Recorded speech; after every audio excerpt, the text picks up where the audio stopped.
Hey guys, welcome to the 10th episode of Sports Zone Podcast. I'm joined by Aslam here. We're getting ready to kick off our 10th episode. Yes, 10 episodes, believe it or not. It's been a great journey. Aslam and I have thoroughly enjoyed making these podcasts. We got a great show coming up for you guys. Yes, it has been quite a long time since we have made a podcast. We have a lot to talk about. So you do not want to miss this show from start to bottom. We're going to have a guest join us to talk about the MLB. We're going to talk about some NHL and, obviously the big trade that did happen. And then we're going to talk some NBA. So much is going on in, the off season. And the Raptors have been busy themselves. And then we're going to conclude the episode with our question of the week. Awesome. Do you have anything to say? No, I'm good, man. Thanks. So we are going to kick off our MLB segment here. We're going to be joined by Zhao Lin, a friend of ours. He is coming actually live from the Pan Am Games. He joins us now. Hey, Zhao, welcome on. Nice to have you. How are you doing today? I'm great. Thanks for having me today. No problem. All right, so I'm just going to get right into the questions here. The All-Star break, what are your impressions of the first half so far? Oh, it's been a fun half of baseball. We've seen, the usual hitting, defense, good pitching. I think it's clear that we're seeing more and more of a shift into, a pitching-heavy league. Gone are the days of the late 90s and early 2000s where every team was mashing. But, that means there's going to be a lot of tight games. I'm looking forward to the second half.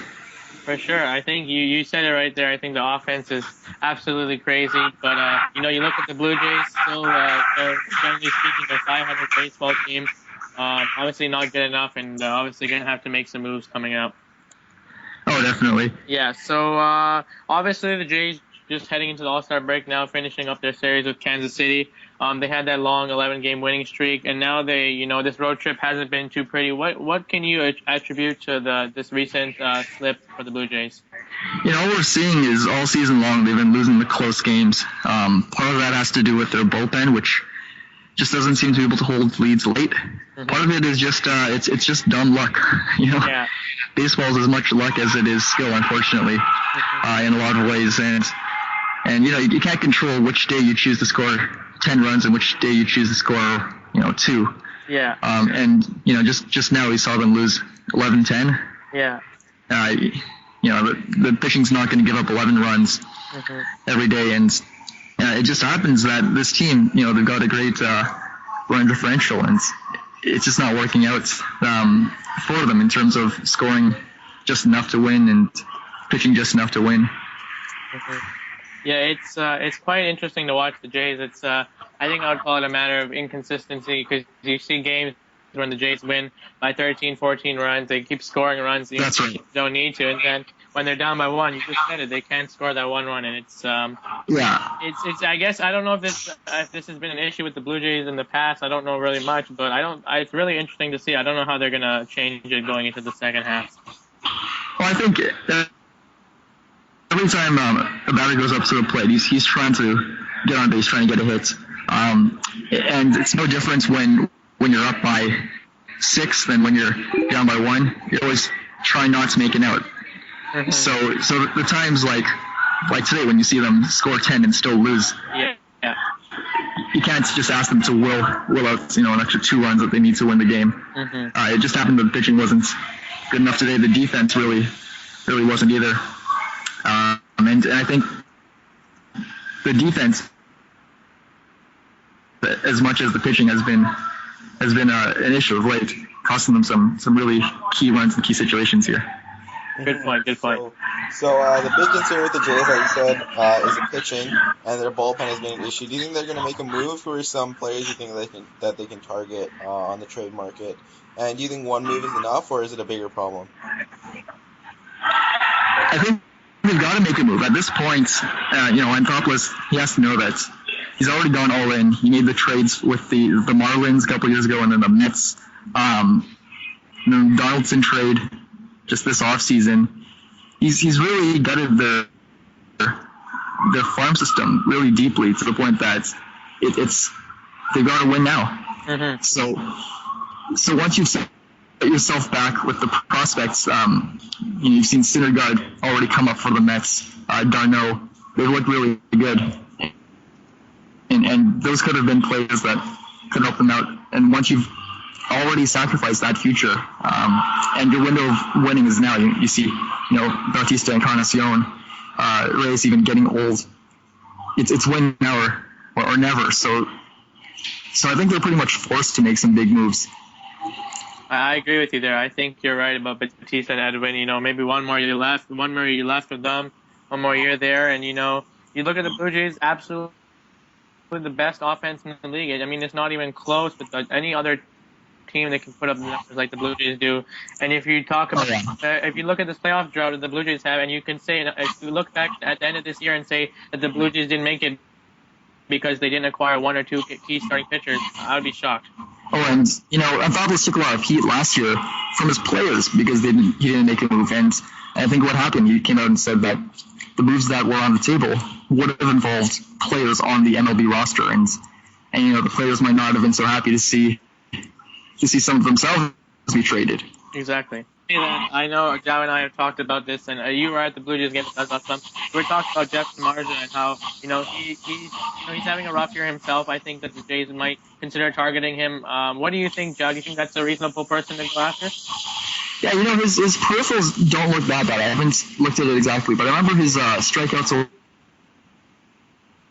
walk ratio is always pretty healthy. He's pitching for some pretty bad teams, with the exception of being on the A's last year.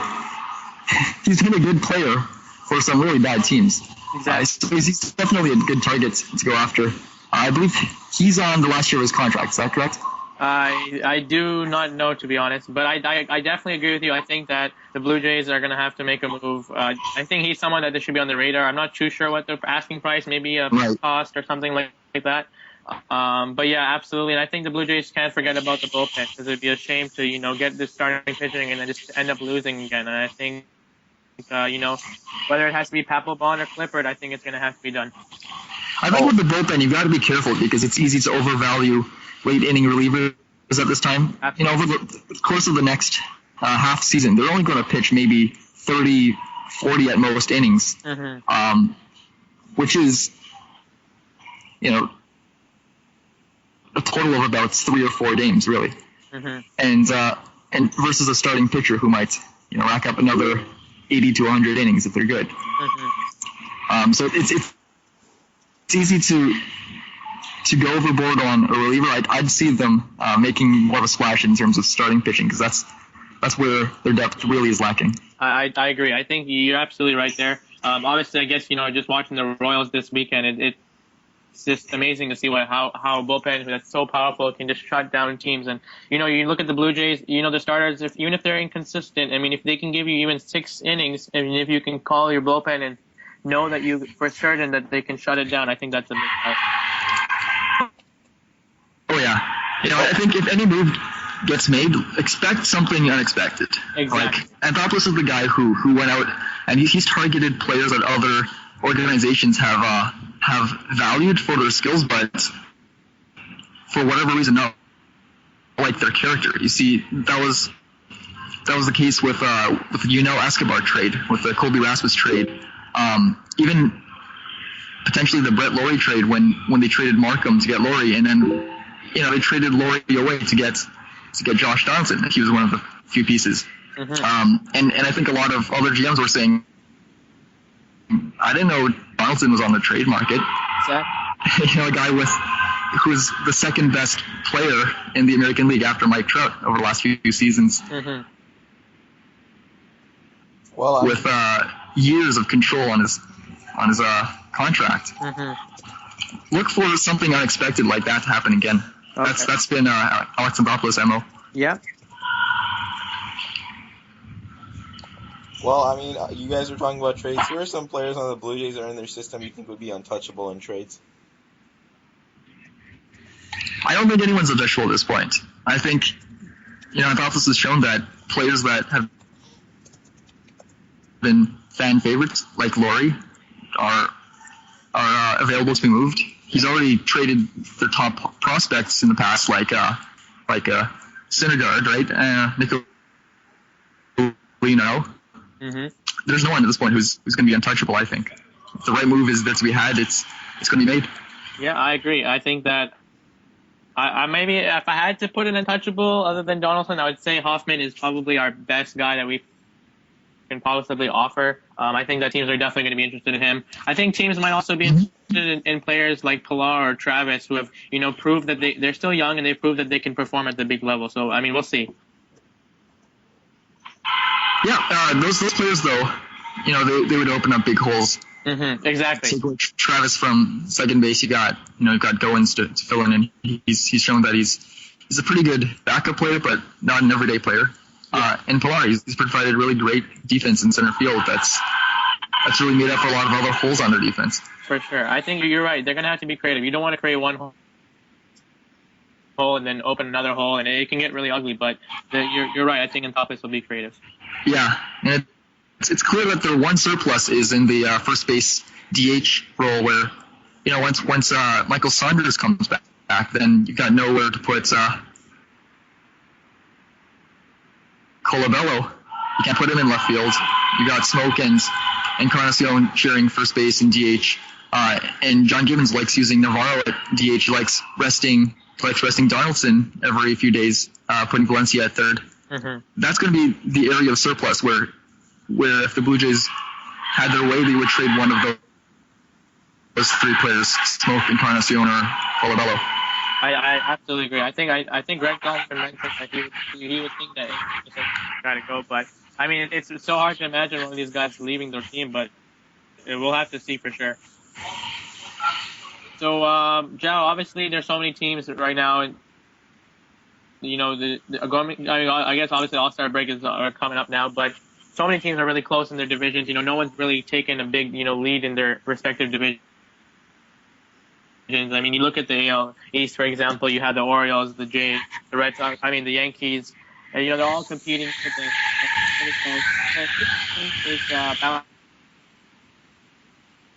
wants to break out and take that seed in the division and take hold of the American League. Yeah, I don't know that any team's going to run away, but any team at any time can get hot. You saw with the Royals last year, they got hot at the right time. Mm-hmm. A couple of years ago, I think the Rockies pretty much didn't lose a game in September to make the playoffs, right? Oh, man. And any team can get hot at any time, but it's I think it'd be more exciting if the races stayed close. Mm-hmm. Yeah, we'll just have to see. In the trade market's going to be a really big determinant of what happens too. For sure, you're absolutely right. I mean, there's so many close teams. I mean, we talk about the Blue Jays obviously needing that one pitcher. I'm sure the Yankees, I'm sure the Orioles would love to get a big, Cueto or Hamels. I think any one of those teams who can add a big arm can really take advantage. Obviously, every team has their weaknesses and their strengths. The Jays have their offense. The Yankees, obviously with their bullpen has been pretty impressive. So I mean, it's gonna make for some exciting second half baseball. And that being said, I wanted to know your thoughts on the two biggest names on the markets, Cole Hamels and Johnny Cueto. If you had to guess where they would go, where do you think they would end up? I think I don't know if Hamels is moving. I think the Phillies are a proud organization. He's on a contract for a few years. They could keep him around and decide in the offseason if they're going to do a full rebuild or try to go back into contention. Mm-hmm. Cueto, I think he's at the end of his contract. He's going to be moved. Definitely the Jays are a contender for his services. Mm-hmm. But again, that's an obvious trade for the Jays to make, and they're not known for making those obvious trades. Yeah. Well, do you feel comfortable taking on obviously because there's so many people interested in Cueto, they're going to be having the opportunity to take as much as they can back in return. How do you feel about, trading some of your top prospects for possibly only half a season? For half a season, by July 31st, if they're, still within 4 or 5 games out or even closer. Yeah. If there's no better move to be made, fans have been waiting for over 20 years to see the playoffs. Mm-hmm. It may need an overpay at this point. Okay. Yeah, for sure, man. Oh, yeah, so I was just going to ask the one question, or the two questions, I guess, that a lot of people are wondering.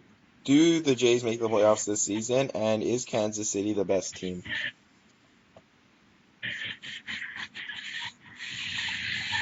I think the Jays have probably about a 50-50 shot at the playoffs. They're, looking at their run differential, they're overall the best team in the American League East right now. But they're just not scoring runs and preventing runs at the right time. Yeah. Is that going to turn around? I don't know. The Baltimore Orioles had a pretty terrible run differential a couple of years ago, and they made the playoffs ahead of the Tampa Bay Rays. So run differential won't determine everything, but traditionally it's a very good predictor of who the best teams are moving forward. And right now that's the Blue Jays. Mm-hmm. Yeah, for sure. And what do you think about Kansas City? Do you think they're favorites to win it all? Yeah, Kansas City. I think that's a good team.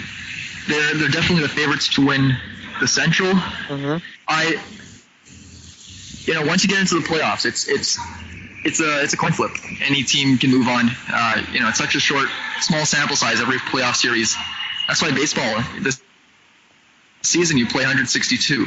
Mm-hmm. Because any 3 games, any 7 games even, any team can win. You can put the worst team in the league. A team doesn't make the playoffs in a 7-game series against the best team, and 1 time out of 8 probably they'll win that series. Mm-hmm. For sure.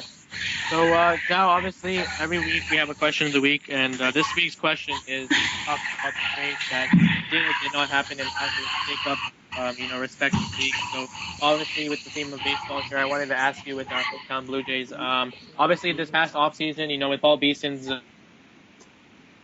time as a Blue Jay coming to an end, there were rumors that the Baltimore Orioles were looking to move their GM, and the Blue Jays were interested, but the asking price was very high with Jeff Hoffman involved. Do you think if the Blue Jays made that move, they would be a very different team at this point? I don't think the team president really affects in any given season the quality of the play on the field. Mm-hmm.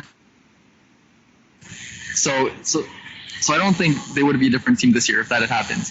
Oh. I don't believe in trading prospects for executives. That doesn't sound like a good baseball move in general. Yeah. I think the organization, the Blue Jays, is well enough run that they don't really need to be going out there throwing away their top prospects to get executives. Mm-hmm. And I know obviously people with the season going on the way it is and Donaldson, receiving the most votes. People obviously chanting and saying that Anthopoulos should win the Executive of the Year for making that trade with Brett Lawrie and Josh Donaldson. Now, obviously, the rule of trades is to never judge it after the first year, but what do you think about the trade with Donaldson? Do you think it's possibly the best trade in franchise history? And do you think that the Jays would be in the same position right now if they had a Brett Lawrie that may or may not be injured half of the season? The trade definitely was an amazing trade, made them better. The problem is, trades are remembered 10, 20 years down the road for did the team win. And right now, the best trade in franchise history have to be the ones that led to the World Series, mm-hmm. regardless of what it cost. They gave up a young Jeff Kent. Yeah. Before they won the World Series, acquire some pitching. Very steep price because Jeff Kent became a very good player. Mm-hmm. And yet that's remembered as a good trade because this say flags fly forever. Mm-hmm. Absolutely.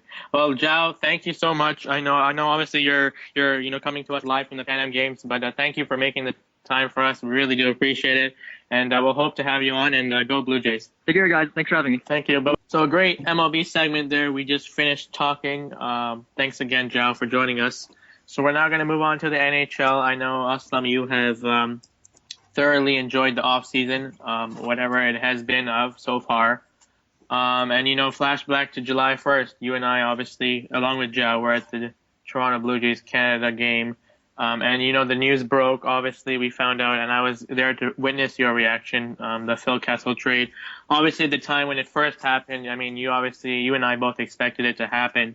And then we were obviously getting news about the return and the package and who was going where and what was happening. But why don't you tell us what your thoughts were of the Phil Kessel trade? Well, firstly, I would like to say that I'm a Phil Kessel fan, still am and will always be. I like the way that he plays, and I'm probably going to buy a Phil Kessel Pittsburgh Penguins jersey, just putting that out there. So dealing with the return specifically, I think that the Toronto Maple Leafs did need to move on from Phil Kessel. You can't come into the to the next season, 2015-2016, with essentially the same core that, was an absolute disaster for the second half of last season. They won 11 out of their last 51 games, I believe, but then I guess that was for their own benefit in some way, as they did draft Mitch Marner fourth. And who knows, maybe if they kept on, staying at the 500 level, winning some, losing some, basically being mediocre, they would have ended up in that 8th or ninth position. So, yeah, so, I mean, we all knew that it was coming. At least one of Phil Kessel or Dion was going to be gone.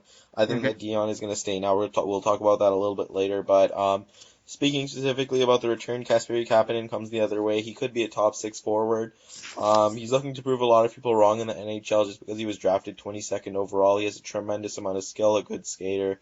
And I think that he'll spend another year in the AHL where he finished off last season with the Toronto Marlies, maybe playing with last year's 8th overall pick, William Nylander. So the Toronto Maple Leafs also get a first and a third round pick in Scott Harrington.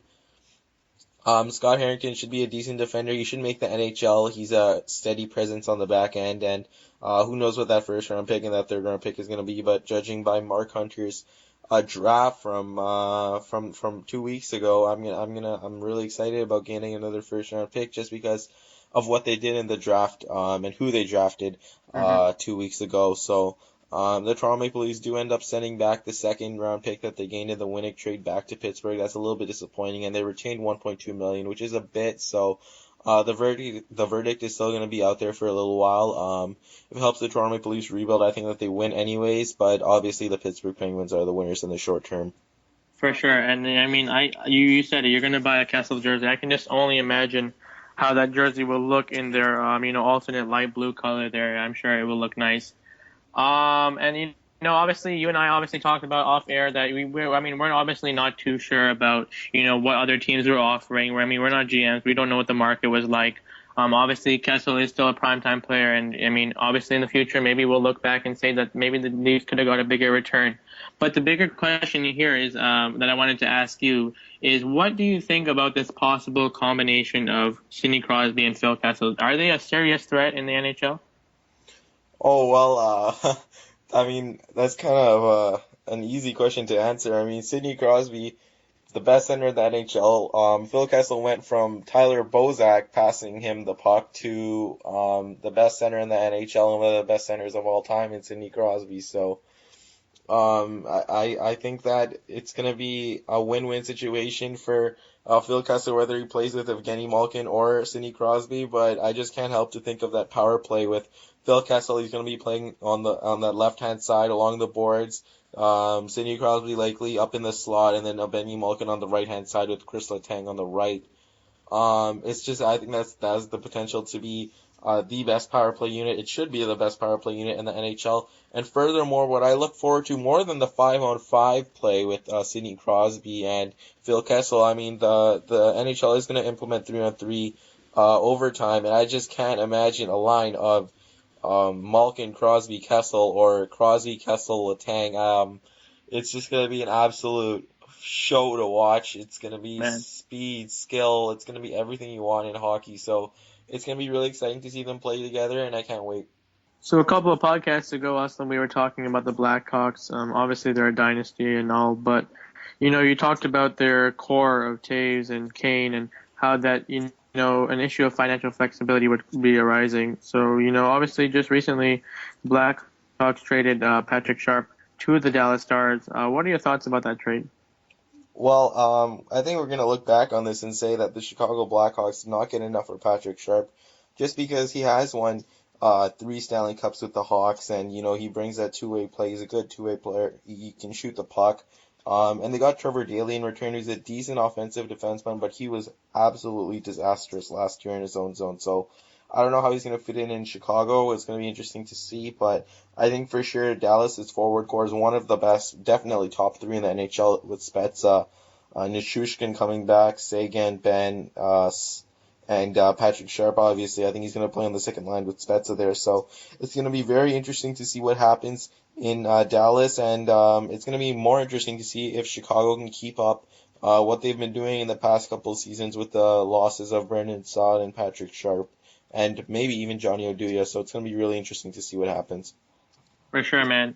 So obviously, not too long ago, you hinted at the fact that, with Kessel gone, Dion Phaneuf likely the guy to stay. Maybe, Mike Babcock can, straighten him out, make his, talents work for the Leafs organization. So what do you think about Dion Phaneuf and his future as a Toronto Maple Leafs? Well, I still think that his long-term future with the Toronto Maple Leafs is not, it's not there. I don't think that he's going to be a member of the Toronto Maple Leafs for the duration of his 6 years remaining on his deal. I do think, however, that Mike Babcock is going to be given an opportunity to coach Dion Phaneuf. I think that he likes Dion Phaneuf. Obviously, Dion was um, almost acquired by the Detroit Red Wings at the trade deadline. So, um, and I think that they wanted to do that for that playoff push. Obviously, they have Mike Green now, who they acquired through free agency, and they didn't have to give up Pulkkinen, who was a part of that deal. So Mm-hmm. Mike Babcock is going to get a season, I believe, to coach Dion Phaneuf, and I think that we're going to see what happens. It's kind of a big risk. I mean, if Dion Phaneuf has another, or not another, he was quite decent last year, I would say. He actually looked like he tried, but if he has another poor season statistically, I don't know if we'll be able to move that deal. So. The management of the Shanahan management is obviously really confident that Mike Babcock can get the most out of Dion Phaneuf, maybe raise his trade value, and they might trade him at the deadline or next summer at the draft or July 1st. Yeah, and I had a quick question here for you. Obviously, as someone who does watch the Leafs here and there, if I'm not mistaken, Dion Phaneuf, when he was traded to the Leafs, I believe he took on the captainship right away at the top of the bat. He was hmm immediately appointed captain. If that is true, which I'm sure it is, do you think that some of his success some of his lack of success, sorry, might be because of the fact that he has the pressure to wear that C on his chest? And if so, do you think that the Leafs might consider a change in captain? Well, I definitely think that there is added pressure coming with wearing the C for the Toronto Maple Leafs, just because the media is such a big factor in Toronto. So, the C obviously does affect Dion, to some extent. Whether it completely affects his play to the point where he's completely useless on the ice, I don't think so. Yeah. He has been a quite decent of a player for the Toronto Maple Leafs. Obviously, he was awarded with a 7-year extension, or else he wouldn't have been. And to answer your second question, if they strip the C from Dion, who are they going to give it to? There's not really anyone on the Toronto Maple Leafs I can see as of now who is captain material. Maybe Morgan Riley in a couple of years. He looks to be a promising talent for the Toronto Maple Leafs. Maybe he probably a number one D man. So he's going to take over the reins from Dion in a season or two, maybe as early as this season, depending on how well Mike Babcock can work with him. But to answer your question, I mean, I think the closest person is probably Lupul, and he's always injured. Or I would never want.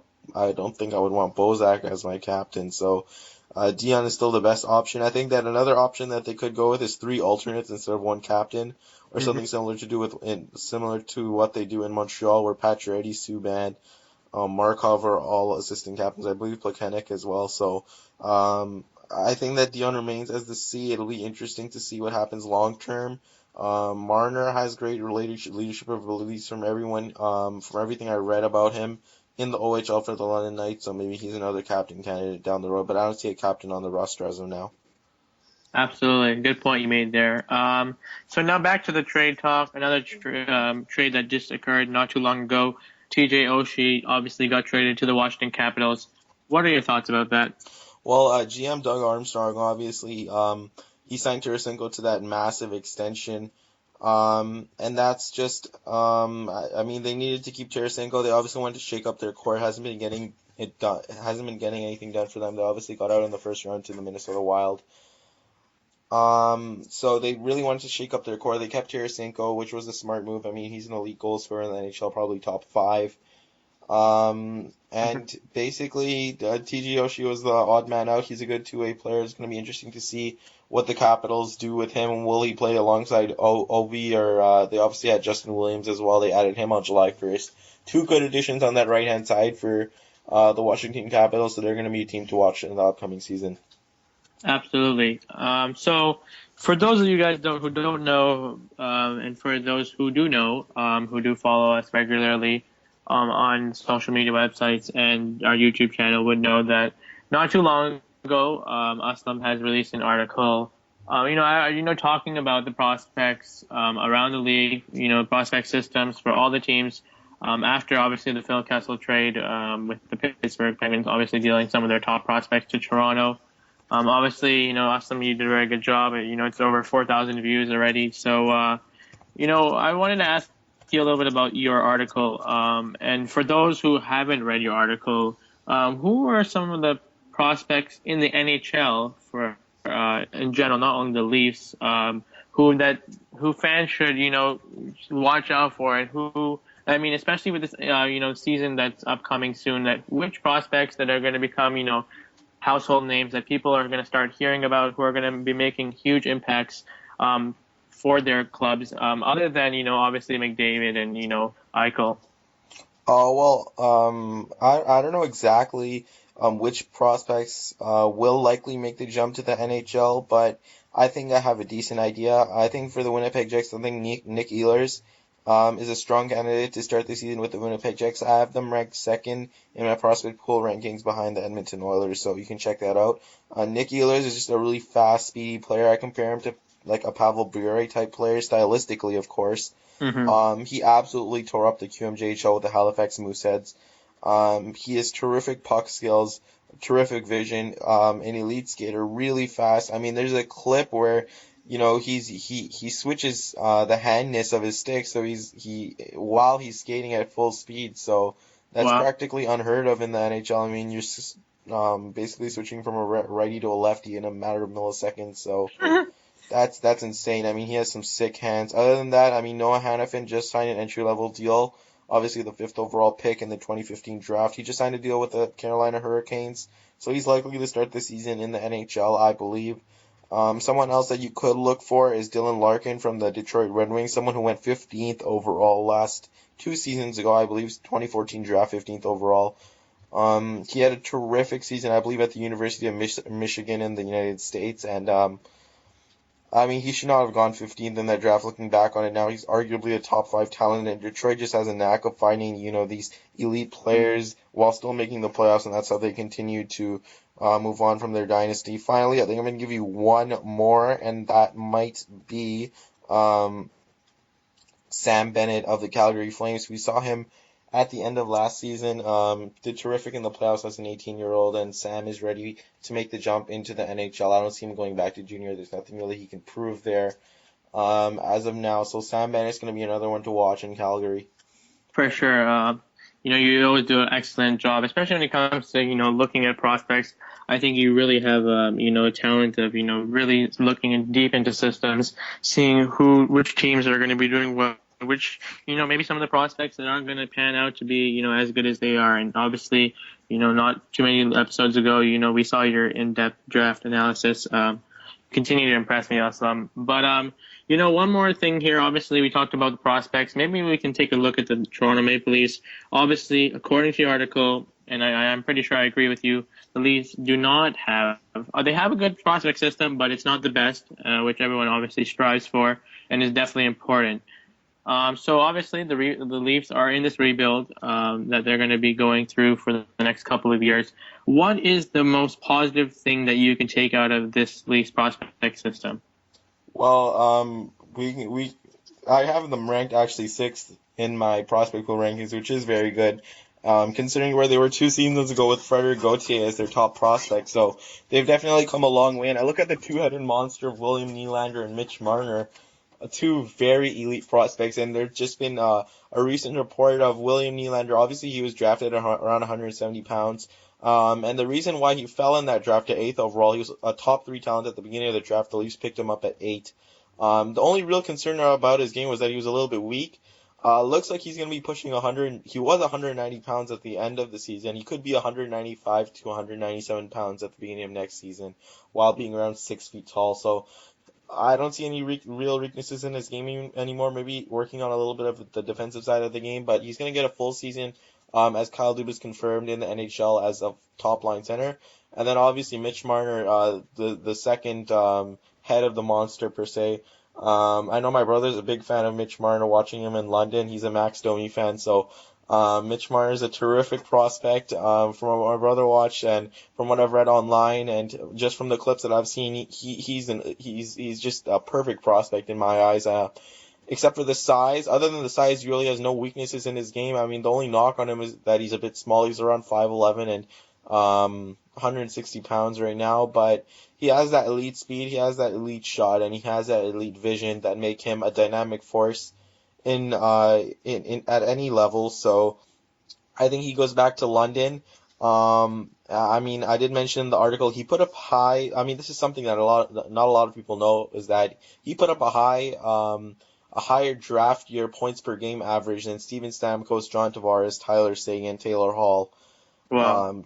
And that's a pretty elite group of players. I mean, talking about Steven Stamkos, John Tavares, those are elite players in the NHL. So definitely someone to look forward to in the Leafs prospect pool. Kapanen as well, acquired in the trade. Jeremy Bracco picked up 60th overall.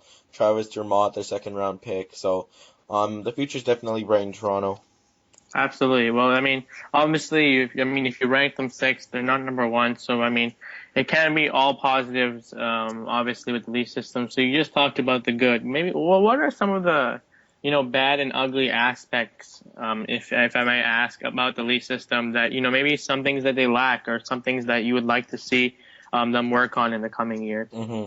So, I mean, the only one thing that I can see wrong with the Leafs prospect pool, the reason why they're not ranked higher than number six, is because they lack any elite prospects on D.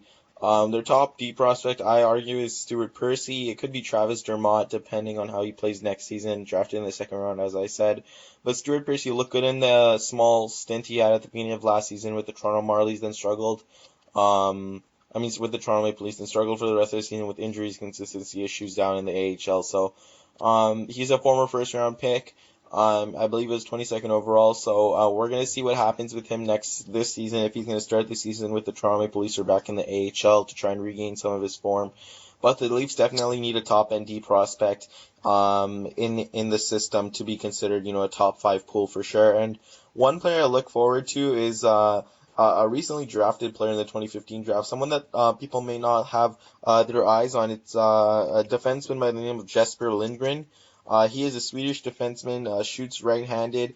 He was picked by the Toronto Maple Leafs in this past draft, 95th overall.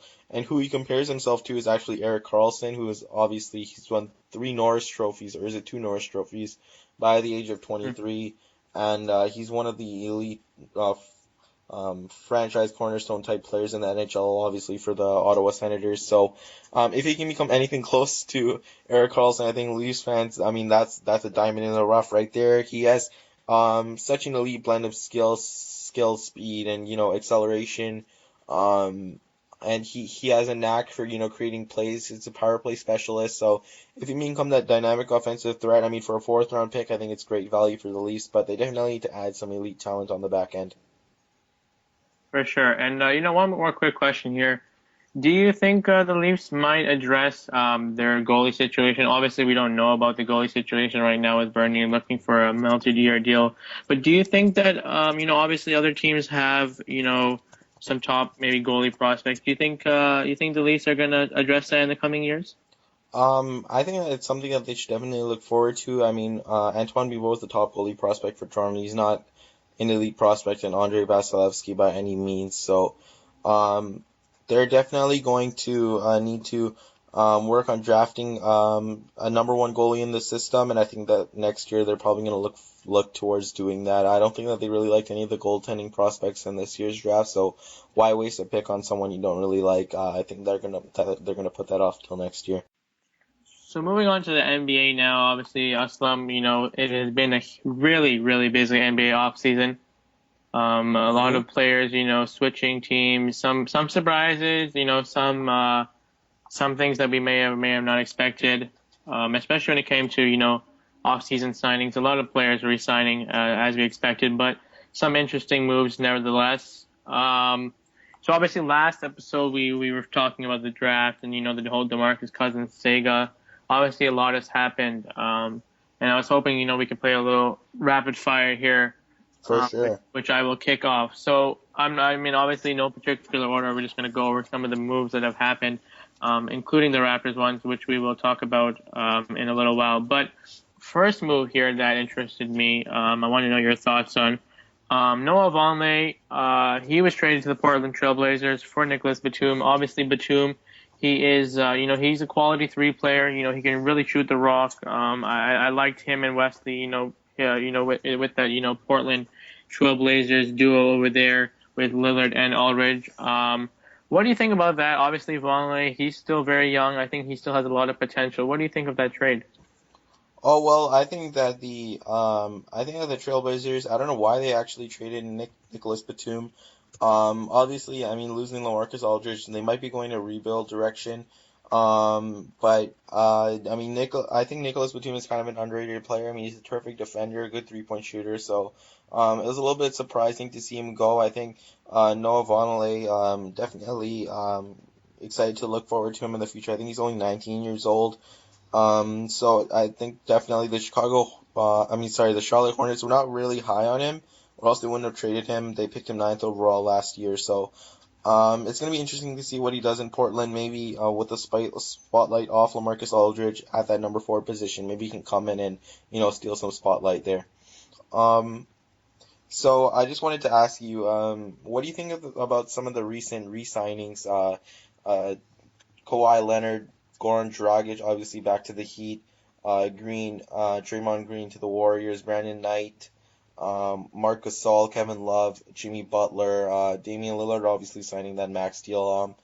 Do you think that all of those people should have been re-signed, or do you think that there's some of one or two of those players you think that's a little bit overpaid, or you don't think that fits into the team's plans anymore? Well, I think most of them, I think, for me at least, I'm not too surprised with most of those moves. Obviously, Kawhi Leonard, big part of the Spurs' future, and obviously one of probably the main reasons why LaMarcus, went to the Spurs. I think he was probably the best teammate that any team could have offered, in my opinion. As for Goran Dragic, I mean, obviously Miami, trading those 2 top first-round picks. I mean, yeah, I think Miami, obviously they still have Dwayne Wade. He's coming back.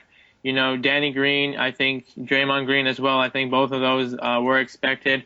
Brandon Knight, absolutely, he was great for the Suns. I think, I think they're gonna, continue to build something special there. Obviously Marc Gasol, no surprise there. Kevin Love, same ways. Jimmy Butler, Damian Lillard, not surprised at all there. What about you? Well, I mean, I think that for the most part, I believe all of those players need to be resigned, especially Kevin Love. He's going to be a critical part to the Cavaliers season next year, battling maybe with San Antonio or Golden State in the finals, in my opinion. Damian Lillard, obviously, the Trailblazers needed to keep him. Marc Gasol, the Lakers tried to get him, but obviously couldn't. He wouldn't go there because of how they treated Powell. Draymond Green, good signing by the Warriors. They needed him. He's a key part of that team. I don't think that he's too good on another team. I think that the Warriors make him a lot better than what he actually is. I agree. But I think that the only player there that I would really question is Goran Dragic. I think that he's a little bit overpaid, in my opinion, for what he brings to the table, and I think that the best value there is definitely Kawhi Leonard. Absolutely. Totally agree. I think, Kevin Love, obviously, you and I maybe were expecting. I mean, obviously, we all thought that the Cavs were probably going to still make a push, but obviously, I think of all these names, I think he was the one who was most, obviously, big player who was going to be obviously surrounded with many rumors. Obviously, many teams are interested in him. LeBron, obviously wanting him to come back. I'm sure he obviously did that because he knows he has a chance to make it to the NBA Finals. So Amir Johnson, our fellow Toronto Bulldog over here, he's a hard worker. It's unfortunate that his time in Toronto has ended. Boston Celtics signing him. I think he gets a little bit overpaid. I mean, I'm really happy for him. I don't think that if he were to stay in Toronto that he would be a starter anymore. I mean, what do you think about that trade? If I had to say anything, I think that, Boston, obviously they're still a very young team.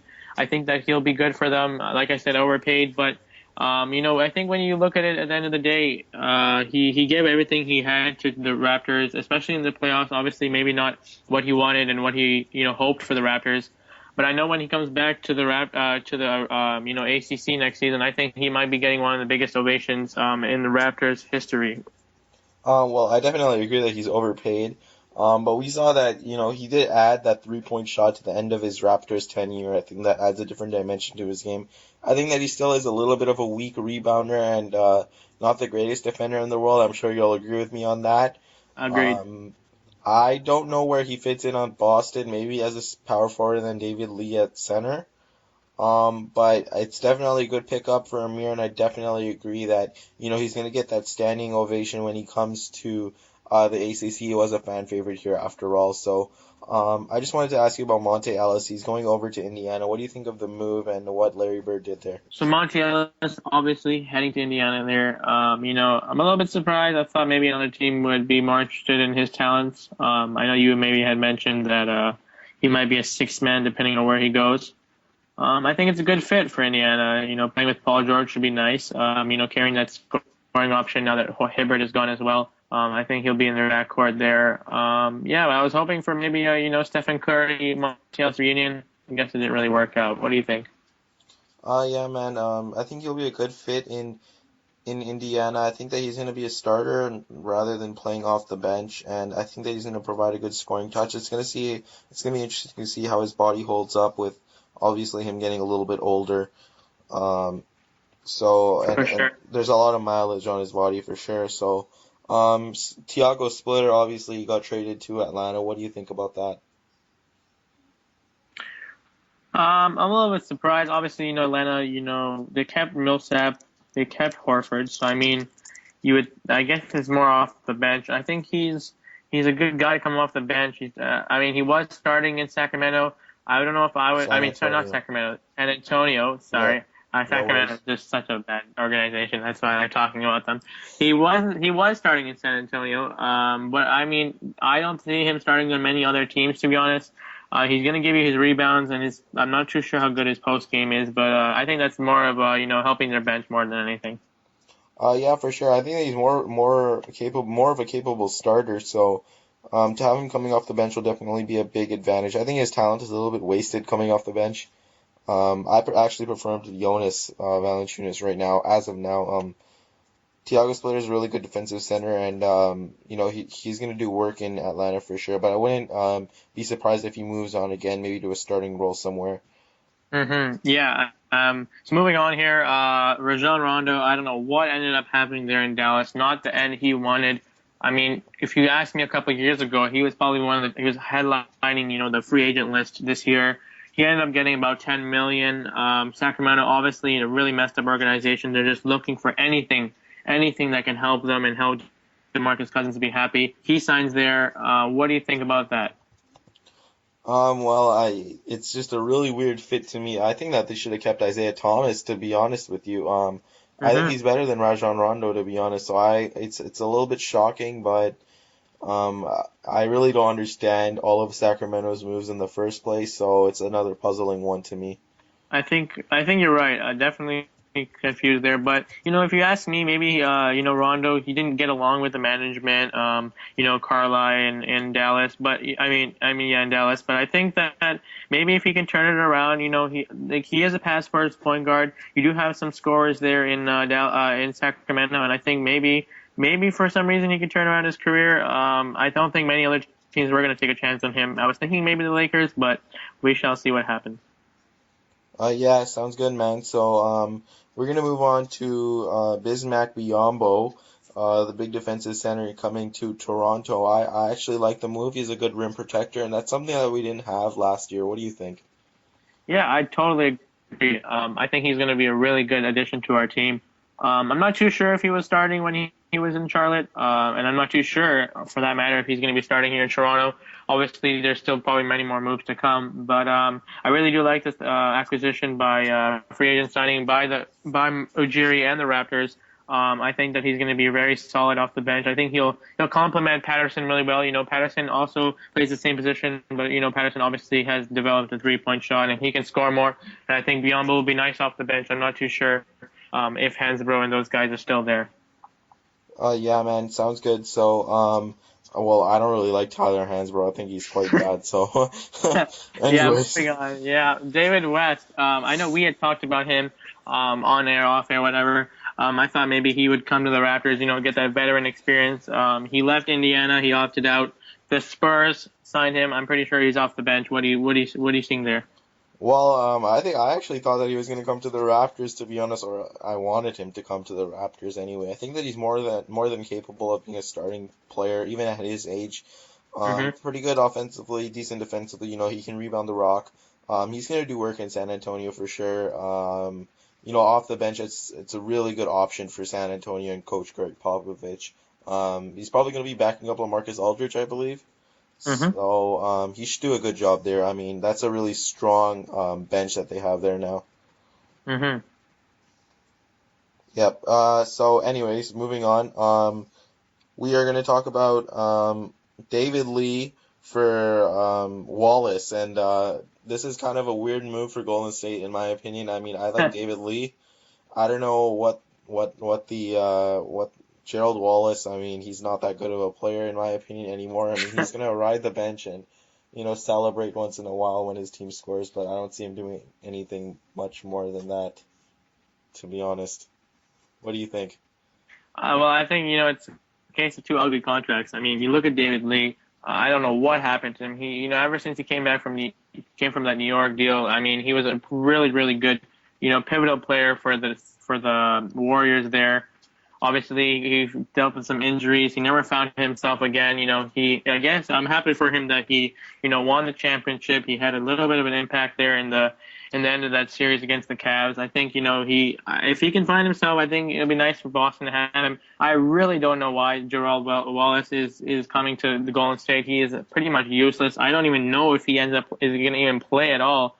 To be honest, I don't understand there, but I do think that the Warriors were, looking. I think they were looking to trade Lee, and I think they did him a favor by finding him a home where he can probably get more play time on a, very young Celtics roster. And talking about big man, I mean Anthony Davis. Holy moly, he signs a 5-year, $145 million deal.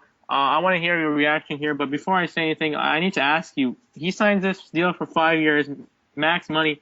I don't know how the Pelicans do plan on competing at all. Well, I mean, first I'd like to say that Anthony Davis is worth every single penny of that contract. Oh, agreed. Absolutely agreed. He's probably the best big man in the NBA. I don't think anyone comes close, to be honest. Agreed again. He's elite scoring wise, and he's only going to get better. I mean, he's tearing it up. Agreed again. He has a 3-point shot now. Don't just watch out. I know, yeah, I saw him. He tagged 2K there, and he's like, 2K, you better be upping my 3-point rating for 2K16. So if he adds that 3-point shot, he's just, I think he has the potential to be one of the best players in the game, if not one of the best players in the game in his prime. So, the question really becomes, how are the Pelicans going to surround him with talent? And I think that they can do that through free agency. I mean, Eric Gordon's kind of past his prime, to be honest. Tyreek Evans is an okay small forward, but I think he's much better suited at like shooting guard, maybe. Yeah. He had that one good season in Sacramento where I believe he won Rookie of the Year, but then ever since then, it hasn't been too good for him. And then they have Drew Holiday. He's a good point guard. I mean, he's not elite by any means, but he'll get the job done for sure. So they definitely need to sign another. I'd say they need another. Did Omer Sheik actually re-sign with them?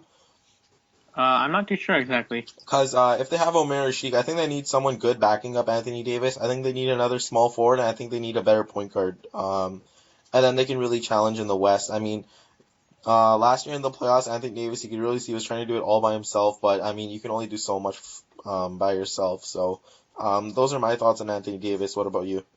Yeah, I totally agree. I think he is definitely the best player. Not surprised whatsoever. I'm happy that, the Pelicans organization was able to lock him up. Like I said to you, I have no idea how they plan on competing. I mean, he is an attractive piece. People do want to play with him, but, at the end of the day, if there's no supporting crew, it could be another story of a talent gone wasted. Wasted, for sure. So, DeMarre Carroll to our hometown Toronto Raptors.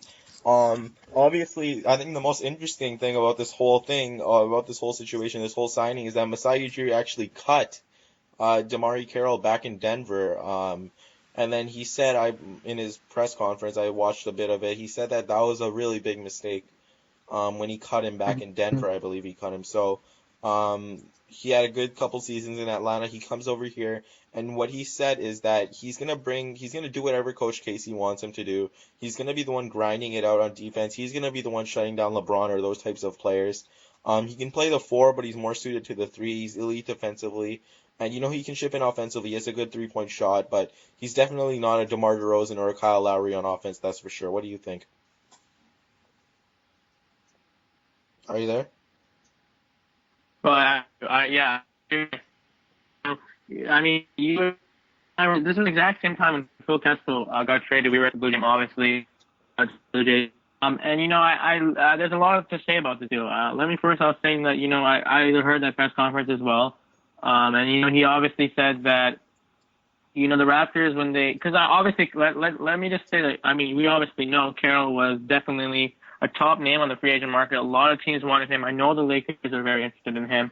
And he chose the Raptors, and he said, the Raptors were just, they were themselves. They were original. They came up to me and they said, what we want to do, nothing so special, no bringing in Kobe Bryant, none of that business.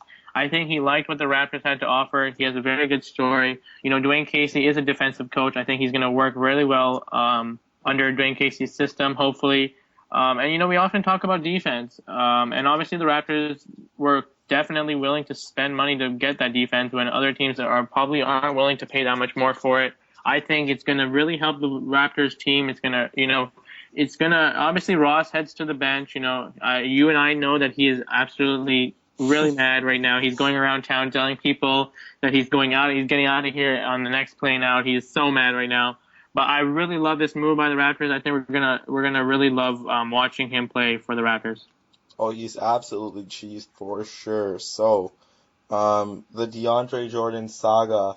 I'm sure you all heard of the emoji gate on Twitter. Blake Griffin, JJ Redick, and then Michael Jordan drops the bomb with the goat emoji. Oh, God. And that really killed it all. Anyways, DeAndre Jordan, obviously he signed the contract with the Mavs. The Mavs thought they had him, and then all of a sudden, Blake Griffin's locking down the door. Chris Paul and JJ Redick are convincing him to stay. He has a meeting with Doc Rivers. Next thing you know, he's a Clipper. Some people said that, it's kind of childish or cowardish of DeAndre Jordan to go back on his word. Usually when you shake on something, it's a deal. But you know what? His mind wasn't made up. He had second thoughts. Los Angeles is his home, so those are my thoughts on it. What do you think? Well, you said that you put it well together there. Well, obviously, for people who don't know, they might be a little bit confused here. You're right, he did agree with the Mavs, but because there was, I believe there was a deadline, or, it can't be official to a certain date, so there was no contract that he had signed at that point. And I did read a story, and Mark Cuban was explaining how it all went down. He went to visit him. He went to his house and said, he called him. He's like, "Where are you?" He's like, "I'm not here. I'm on a date." Yeah. And then he figured something was going on, and they managed to convince him, locked him in his house until midnight, signed that contract. To be honest, I don't even know why DeAndre Jordan wanted to go to the Mavs in the first place. I'm not too sure. I see where they're going with their organization. Last year I thought they were going to make a serious push. Chandler Parsons obviously getting injured there at the end. Monte Ellis played really well. Now Tyson Chandler is gone. He's in the Suns, obviously, which we're going to talk about later.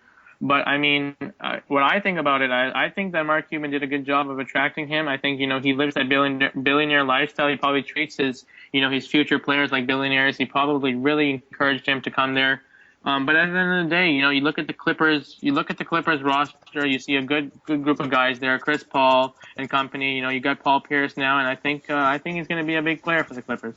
Oh, absolutely, I agree. And then one thing to touch on, you said you don't know why he's going to the Dallas Mavericks. One of the things that you have to take into consideration, I think that the Darren Williams move definitely that plays an effect into what I think that they probably knew that Darren Williams was going to get bought out by the Nets prior to DeAndre Jordan signing, maybe. And then if you put DeAndre Jordan at the 1 and then Wesley Matthews at the 2, I think that's a pretty good team. Did you just say DeAndre Jordan at the 1? Sorry, Darren Williams at the 1. You meant the Darren Williams. Yeah, Darren no, I Williams agree. at the I think Wesley Matthews is going to be a good addition. I actually did forget about that. But I mean, whether you're right, I mean, whether he's in the Clippers or in the Mavericks, I mean, he's still in the West. The West is very tough to get out of. But you're Mm-hmm. right, you're right. I think that maybe I'm shortchanging the Mavs a little bit. So moving on, more Raptors talk here. My boy from Pickering, he brought the trophy to Pickering High, not too far. Shout out to all my friends in Pickering for this great historical event that we're being able to be a part of. Corey Joseph signing with the Pickering's own Corey Joseph signing with the Raptors. He's coming home. We're gonna have a big festival for him. No, I'm joking. I have no idea. But Corey Joseph, obviously, he didn't really get, he got in the system with, Popovich, and that's great and all, but, he was obviously, he played with Tony Parker and Patty Mills there. I don't think he was, really going to sit around there for too much longer, but I do like this acquisition. I'm not too sure what's happening here with this move, to be honest, only because I know that Kyle Lowry is here, and then Wright, which they drafted. I guess you can have 3 point guards. Maybe Wright's not going to hit the squad right out of the gate. But I know a lot of people are saying you're spending a lot of money on him. I do agree, but I think, with the new CBA coming up in the future, that $7 million, $8 million that they're paying now is going to be equivalent to like 4 or 5 back in the future. Well, I'm going to have to disagree with you, man, there. I think that this is a terrible move. I mean, the reason why you drafted Wright is because he was NBA ready, right? He had NBA ready defending. He wasn't projected to be much of a scorer, but, I mean, he's essentially what Corey Joseph should be. So, I mean, it's kind of redundant, don't you think, to pay Corey Joseph $7.5 million for I 4 agree. seasons? I think he's gonna, it's gonna be one of those moves that he's either gonna be really, really not a good move or a really good move. I think it's gonna take time to see, but I know that Masai Ujiri has said, and I think he says it with pride that he's looking to add some Canadians to the roster. Obviously, Andrew Wiggins is gonna be the big one in a couple of years, but I respect him for making the fans happy that they're having their own playing for them. I know, like, if you look at the Blue Jays and you have the Canadians, it does bring that little bit of excitement. But, you're right. I don't know exactly why they brought him in. I mean, you have 2 point guards. Maybe he has some other plans up his sleeve. I don't know.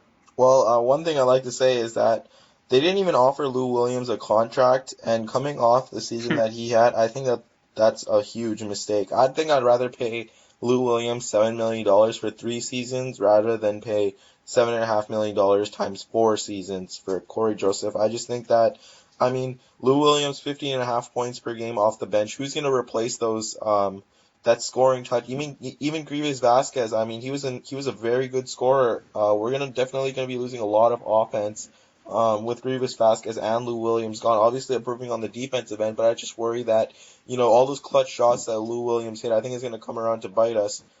Definitely because of the shorter term of Lou Williams and being paid less. So I think that Masai made a wrong move there, especially considering Lou Williams is a 2 guard.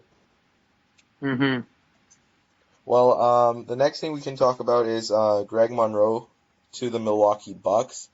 I think that the Milwaukee Bucks did an incredible job in free agency. I think that they're a better team than our Raptors, to be honest. They're such a well-rounded team. They're really athletic. They're fast, and they can play defense. So the addition of Greg Monroe just really helps their low post game a lot.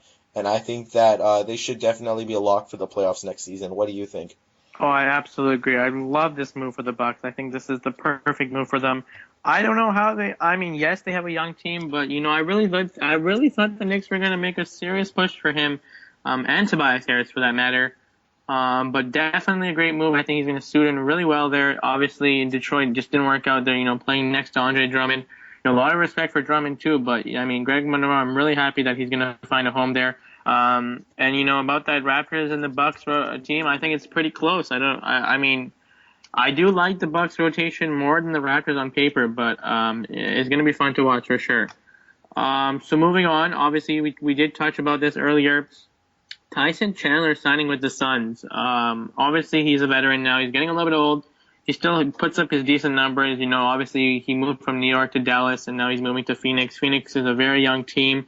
I think they're looking for that big center guy who can really, help them out there. Obviously, Alex Len and the Morris brothers, a big part of that. But I like this move for the Suns. What about you? Oh, well, I like it as well. I mean, just basing it on what you said, I mean, Tyson Chandler's a really good defensive center.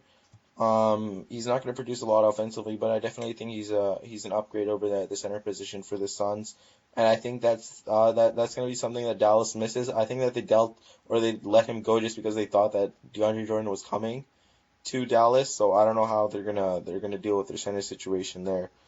And now we're obviously going to talk about the huge one, LaMarcus Aldridge to the San Antonio Spurs. The Raptors did have a meeting with LaMarcus Aldridge. Masai Ujiri said it was not out of a favor to Drake or to the Raptors organization at all. There was mutual interest. He did end up going to the Spurs, passing up on the Knicks, the Lakers, and the Portland Trailblazers. So forming a trio of Tony Parker, or actually four people, Tony Parker, Kawhi Leonard, Tim Duncan, and LaMarcus Aldridge, with Manu Ginobili also coming back for a season. I think that they're instantly title contenders. I think that they are favorites to win. I think that they signed Green as well to an extension. Correct. So I think that they are title favorites at this point. I take them over the Cavs. I think that they're just going to be such a good group, especially with such an elite coach like Popovich. Those are just my thoughts on the whole Aldridge situation. Yeah, I mean, you said it yourself. I mean, we talked about this last episode. They have so much to offer to Aldridge. And I actually, we talked about the rings, but when I look at it, I think the main attraction to LaMarcus Aldridge was Kawhi Leonard. I think that because, yes, they're going to compete this year. Yes, they're title favorites, but I think him to sign that 4-year deal, I think he has to look outside this next year, and more importantly, the 3 years later, or 2 years, depending on how long these guys stick around. I mean, Kawhi Leonard, you have Danny Green, Patty Mills is developing pretty nicely. And it's gonna be very interesting to see this Spurs team. Obviously they have a great system in place. Female head coach, in the making. Popovich has done really well, and I really like this move. I think the Portland Trailblazers are gonna miss him incredibly. Oh, absolutely, I agree. And the Portland Trailblazers, I don't know what they're gonna do exactly. Obviously, I think they signed Enes Kanter to an offer sheet. They're waiting to hear back from the Thunder. I guess that's kind of a LaMarcus Aldridge replacement along with Ed Davis, but they're definitely going to regress, losing Batum, Matthews, and LaMarcus Aldridge. I think that the Trailblazers actually weren't too far from contending, so if they kept all of their players, added a couple of pieces here and there, they may have been title challengers. So instead of going forwards, they're going backwards in a major way. Now we're going to talk about two veterans, Amari Stoudemire to the Heat and Paul Pierce, our boy, I guess, The truth. to the Clippers. What are your opinions on these two moves? I know that Amari's obviously past his prime. He had the albatross of a contract in New York, got bought out, went to Dallas, and now he's with the Heat. Paul Pierce, obviously the Raptor killer. He declines his player option with Washington, goes to the Clippers to play once again with Doc Rivers, and it's a really good story. I think that the Clippers have done really well here. Well, yeah, I like both. Really like both signings here. Starting with Amari, he doesn't have that, people talking about him that he's on that huge mega contract and buying him out and blah blah blah and not meeting expectations. I think, he's done, bathing in red wine. I think he's ready to, go to the Heat this summer. I mean, coming to camp, I think they have clear expectations. He's going to come off the bench. He's going to be a veteran presence for that team. Obviously they do have Dwayne Wade. But, I really like the Heat team. As I said a couple episodes ago, I think Winslow, Dragic, Wade, Bosch, they have a really good team there. I do think that he's going to be a really helpful addition here. I think Paul Pierce, another great story. Obviously, he's playing under Doc Rivers. He's playing with a team. He's playing with a team that's very good. And whether this is his last or second last year, I think that he's going to go out in style. He is the truth. He comes up with the biggest clutch shots, and at the end of the day, I think that he's going to suit their system really well. Awesome, man. So moving on, the the Raptors.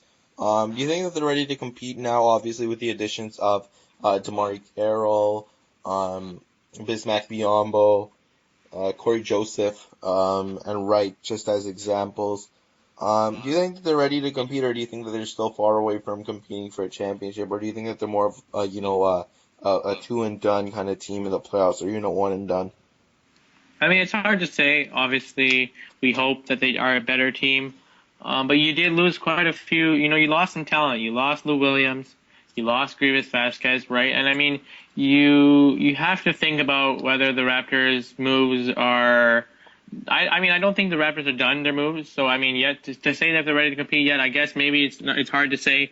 But to be honest, I still don't think the Raptors are a complete team. There's still that really obvious hole at the fourth spot. We still don't know what's up with that Corey Joseph move. Maybe one of our fans can comment on our YouTube video and let us know why the Raptors made that move. I mean, DeMarre Carroll, yes, he's very nice, and it'd be nice that now that Terrence Ross will be out of the lineup, maybe you can trade him and get something. I mean, it's going to be tough, to be honest. I think the Raptors are still in a very tough division. Teams have got better in the East. Obviously, you see the Bucks getting better. I think the Heat are definitely a better team. I think the Celtics are going to be a team to watch. I really, obviously you saw them with a strong finish last year, even after trading Rondo and Jeff Green, who were their top two players before at the beginning of the season. They were still able to make the playoffs, and they actually gave the Cavs a run for their money. Unlike the Raptors, you didn't even give a run for the money to the Wizards, which reminds me, you do have the Wizards, obviously.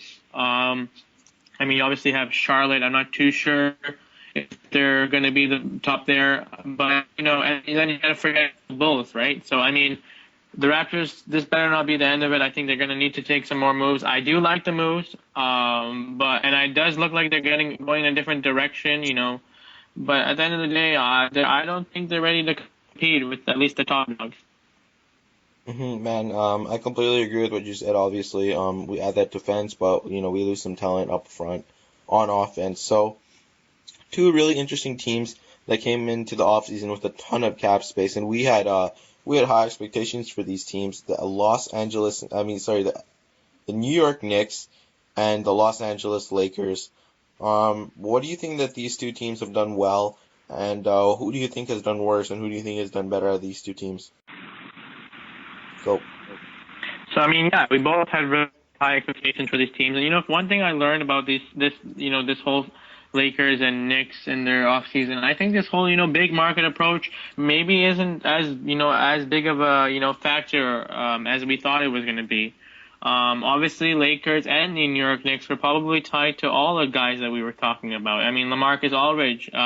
Obviously, I'm sure we know he had a meeting with the Lakers. Obviously, I'm not sure about the Knicks. You look at DeMarre Carroll. I know they were very interested. The Lakers are very interested in DeMarre Carroll for sure. And then obviously Kevin Love. I think the Lakers and the Knicks were both very interested in him. So I mean, if you ask me, they both in a very similar position. Obviously, I do favor the Knicks, obviously, for being in the Eastern Conference. But they both have some exciting pieces, but there's not much depth, if I may say. Obviously, you look at the Knicks, you have Carmelo Anthony on a very nasty contract. And that's really about it. I mean, everyone obviously was on expiring contracts. They obviously look to rebuild there. The Lakers, on the other hand, you have Kobe Bryant, whatever is left of him. I'm not too sure if you want him as your teammate. I guess some people would love to have him as a teammate. And then you have Julius Randle and now D'Angelo Russell. But other than that, there's not much there. So I mean, if you ask me, I do think the Knicks did a better job. I think that coming to the offseason, I think the Knicks probably had a clear idea that what they wanted to get done. Maybe a plan A and a plan B. Obviously, they drafted Porzingis. We didn't know. We talked about this last episode. He definitely is one of the top talents there, but he might still be a couple of years from being a couple of years away, if we may say. But I did really like that, the trade that they made, Tim Hardaway. They acquired Grant, during the draft. They signed Aaron Aflalo. They signed Robin Lopez. I think they're all good moves. And, you still have Carmelo Anthony there. And I think that if you're going to compare the two at least, I do think the Knicks did a better job. I mean, both teams, in my opinion, especially the Lakers, are in a little bit of trouble right now. Like we know, there's not much, especially, at that 4 or 5 position. There's not much depth in terms of guys available. The top dogs are all off the board now. I'm not too sure where they're going to go with their, with this offseason now. There are still some names on the market, but both cities have very high expectations. But if I had to say who's going to do better, I do think the Knicks are going to do better only because they're in the East. And for both teams, I guess, it all depends about health, which has obviously been a concern for them. I know Carmelo and Kobe are both going to need to be healthy. What do you think? Well, I think you covered it really well there. I don't think that the big market really makes a difference anymore. I mean, we saw Greg Monroe go to the Milwaukee Bucks of all teams, and that's a small market. I mean, that's one of the smallest markets in the NBA. So, I don't think that the big market thing really makes a difference anymore. And I think that you covered all points well. I completely agree with what you said. So you want to move on to the question of the week? Abs- Sounds good, man. So, question of the week. As I mentioned last week, we're going to talk about, what if those trades happen? All across many leagues, there's always trades that we know that could have happened, did happen, or didn't happen that could really shake up the league. So why I started here. The first one that I mentioned last week, obviously the main center of attraction, if we may call it, it's when Chris Paul was, very close to going to the Lakers. This was when he was with the New Orleans Hornets or Pelicans or whatever you want to call it. Obviously, the NBA vetoed it. They rejected the trade from going through. He ended up going to the Clippers, and I'm not sure if I'm pretty sure it was that offseason or the next season. Obviously, we don't know the time tellers. We can't really predict what would have happened. I think that, Kobe was probably much better than what he has on the table now. He probably was a little bit closer to his prime than obviously he is now. Chris Paul, obviously, he's still in his prime. He's still a really, really good player. I think that maybe if you looked a couple years ago, the Lakers still had Ron Artest. They still had, Gasol. The West wasn't as strong as it is now. Do you think that maybe Chris Paul going to the Lakers, if it did happen, would have helped the Lakers maybe make the playoffs there? Well, I think it obviously would have helped them make the playoffs, but I don't think it would have brought them any closer to a championship. Maybe with Dwight Howard there, maybe they would have done some work, but I really don't see. Obviously, that was a huge move for both teams. I mean, Los Angeles Clippers obviously getting an elite point guard, a cornerstone piece of the franchise, but I don't think it really would have put the Lakers over the top at that time. Obviously, as you said, Kobe was better back then, but I don't see them as contenders. I don't think they would have contended back then. Obviously, I think it was with Miami they might have been contending against, or maybe the later days of LeBron with the Cavs when that trade went down. So, I was just gonna ask you about Bosch to Houston. What do you think about that trade that could have went down? Yeah, I mean, I don't know. I guess off-season signing, you would say. I know he was getting big, big money from Houston. To be honest, obviously, I do believe it was this past offseason that it happened, if I'm not mistaken. After LeBron left, obviously, he thank God he's okay. He did end up, missing quite a bit of that season last year with some of the health issues he had. But I think this would have been a very big move for Houston. I still do think Houston's biggest problem is their point guard position. But James Harden, Dwight Howard, and then Chris Bosh, I think that would have helped them tremendously. Make them that much better of a team that can compete even further. Do I think that Houston would be considered favorites by any means? Probably not. But I do think that Miami Heat's probably happy that they now they bring back Dwayne Wade. I think Chris Bosh is probably going to be a big part of what Miami is going to be able to do. I think he still has, some good talent on the table. Maybe, I think, sometimes maybe it's about who you surround him with, maybe where you put him in the scoring, like where you want, like if you want him to lead your team, like where you exactly want him. Obviously, maybe playing with LeBron wasn't maybe the best thing for him. So we should see. I think that he's going to have a big impact on the Miami Heat this year. What do you think? Oh, absolutely. I think that the LeBron will absolutely have a huge impact on the Miami Heat and the whole Bosch thing. I mean, they bring in Dwight Howard and they have Chris Bosh at the power forward position. I think that would have been a really good combination, and James Harden at the shooting guard position. I think that the only thing that they would be missing at that point is a point guard, and maybe they could have gone out and picked up a Reggie Jackson type player again, or maybe a Rondo or something like that. So that definitely would have made the Houston Rockets a contender. How about Carmelo to Houston? Oh, I remember that. That was actually the time when Jeremy Lin, if I'm not mistaken, was still in Houston. There was that whole, putting a banner up with Carmelo wearing number 7, and they were so excited. They were pretty amped. He ended up obviously coming to staying with New York, getting more money there, I believe. I think that would have been a very, very, very interesting, very interesting move there. And it's based. I mean, you got to look at it two ways. You look at it starting with Houston, obviously. James Harden and Carmelo sharing the rock. I'm not too sure how that would have gone, but that would have been a pretty deadly scoring option. They're going to put up big numbers, you would think, especially with Dwight Howard at the center position. But then you also got to look at it another way. You look at the New York Knicks. Obviously, their whole franchise has been centered around him and his ugly contract. I think that maybe their organization would be in a totally different direction right now than it is. Obviously last year they had to rebuild, but it's very hard to imagine how the Knicks and the Houston Rockets, for that matter, would have looked. What do you think? Oh yeah, I mean, I remember that as well. Obviously, there was tons of hype around Carmelo going to the Houston Rockets. I don't really have much to say about this one. I knew that Carmelo was going to stay in New York just because they could offer him the most amount of money.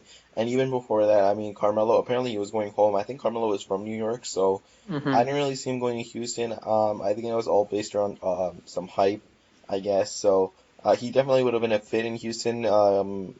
Obviously contingent on them bringing in James Harden. If you swap out Carmelo for James Harden, then obviously it doesn't really make sense. So you want to talk about Jonas Valanciunas? I think this was the trade, or it was a proposed trade, something around Jonas Valanciunas for James Harden. Yeah, correct. I think this was when JV. I think it was when he first made it into the league.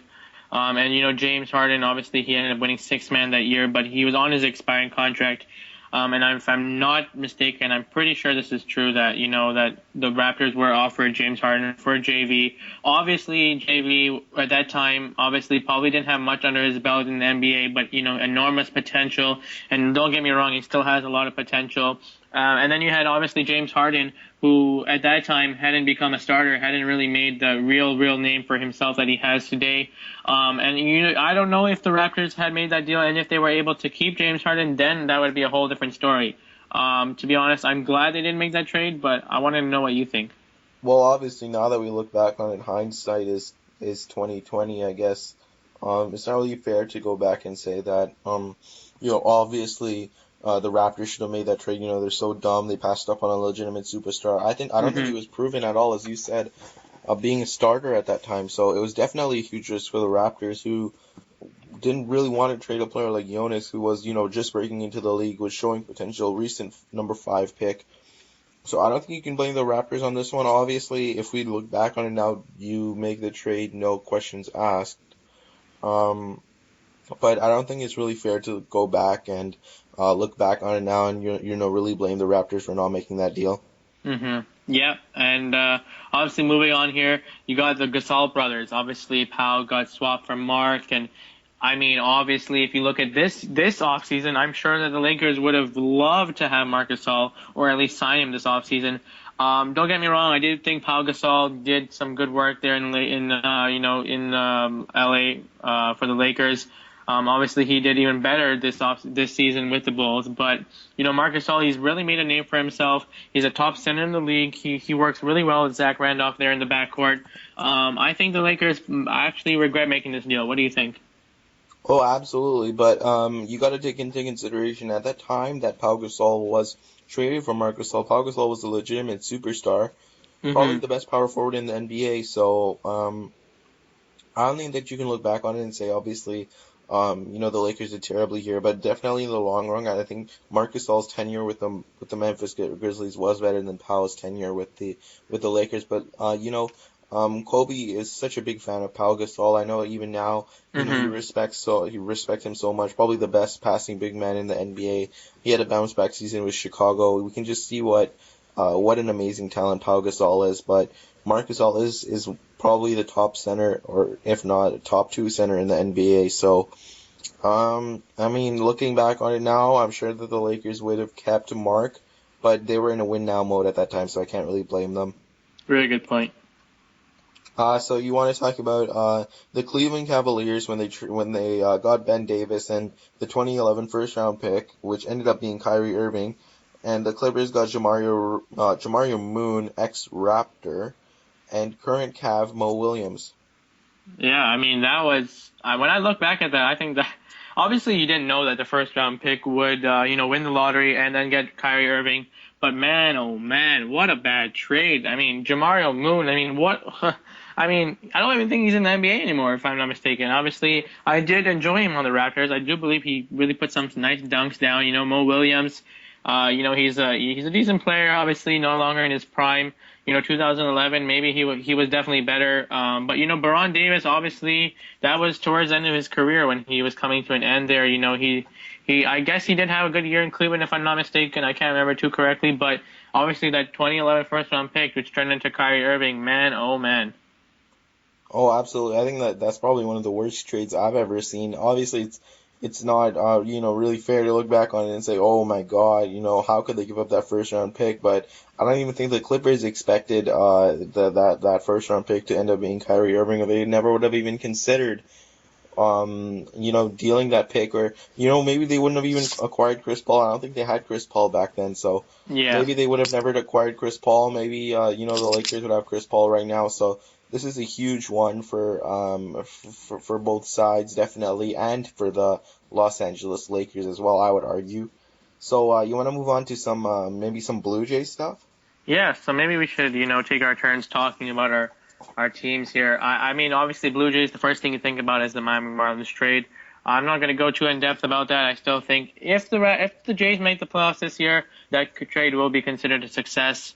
I still don't like the trade at all with Ari Dickey coming off that Cy Young year for Noah Syndergaard and Travis d'Arnaud. But what I wanted to talk about is actually the draft. I mean, it's really funny when you in any league, not only the Blue Jays and in baseball, but any league, you look back and you wonder, oh, what if they drafted this person? What if they drafted this person? I mean, I don't think it was very long ago when I was asking you, what if the Raptors actually drafted Andre Drummond instead of Terrence Ross, when they were 8 and 9, I believe, respectively. Hmm. I mean, it would have been very interesting because, obviously JV, yeah, he was still in the plans, but I don't think he was, in with the Raptors at that time. So it's going to be, I mean, I like looking at the draft. And, one thing I did notice, when you look at the Blue Jays history and their drafting, obviously JP Ricciardi was the GM before Alex Anthopoulos.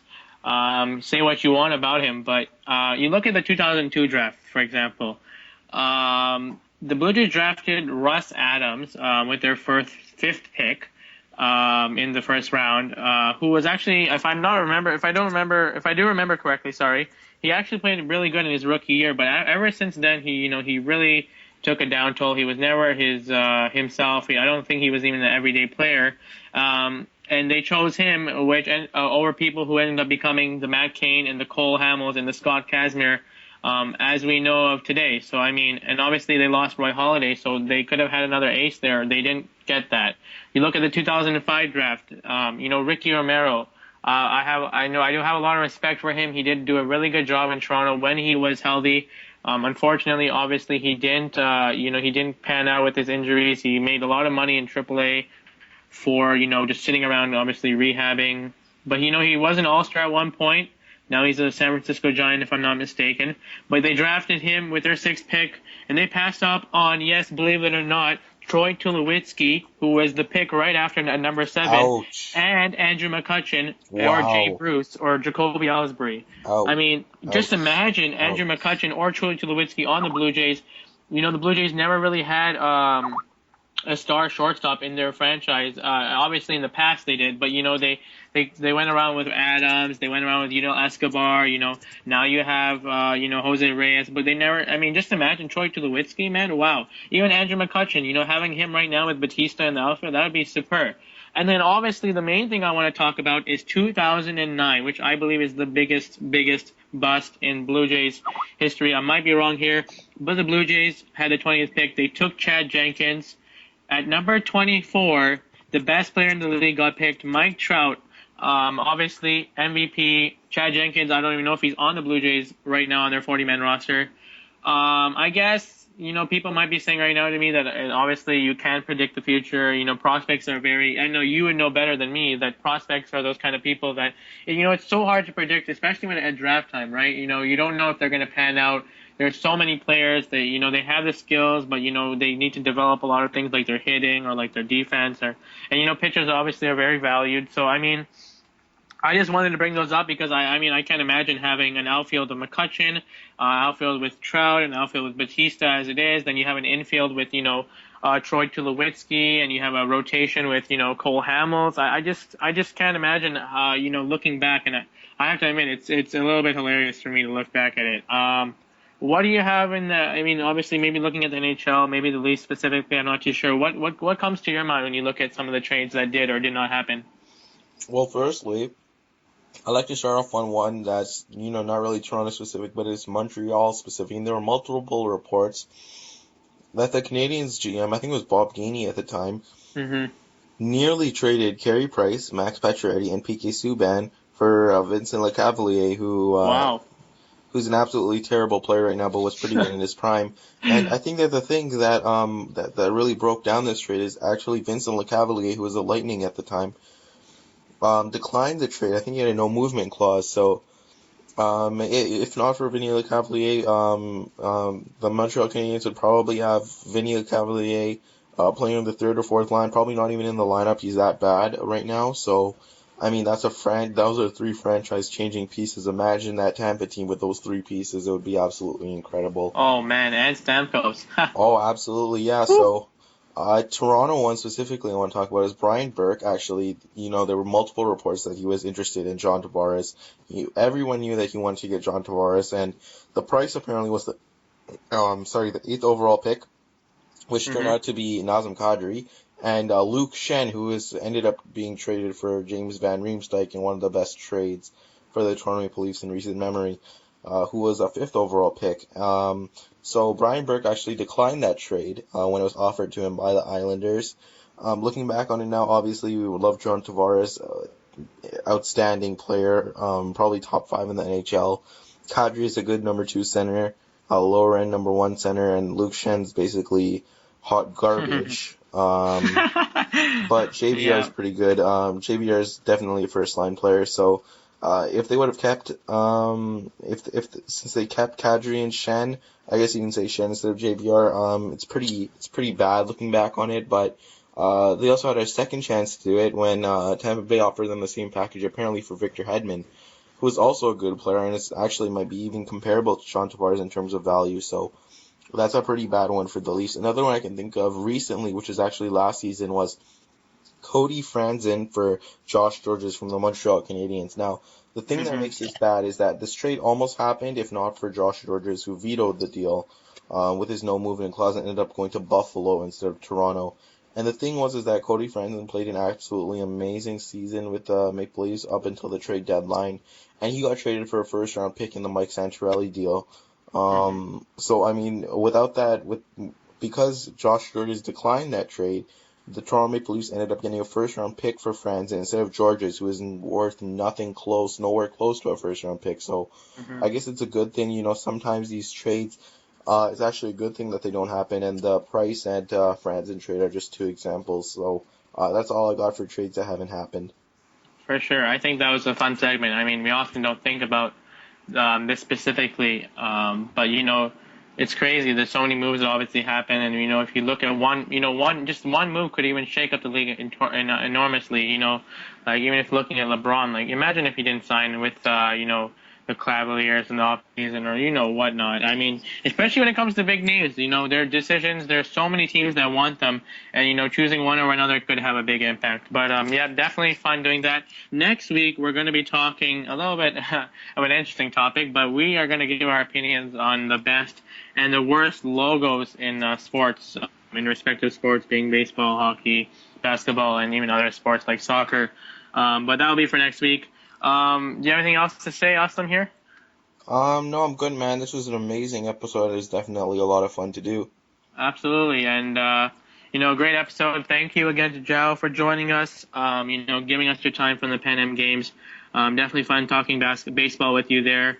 Obviously, the Jays are going into the All-Star break, so we hope that they can, obviously have a good turnaround in the second half.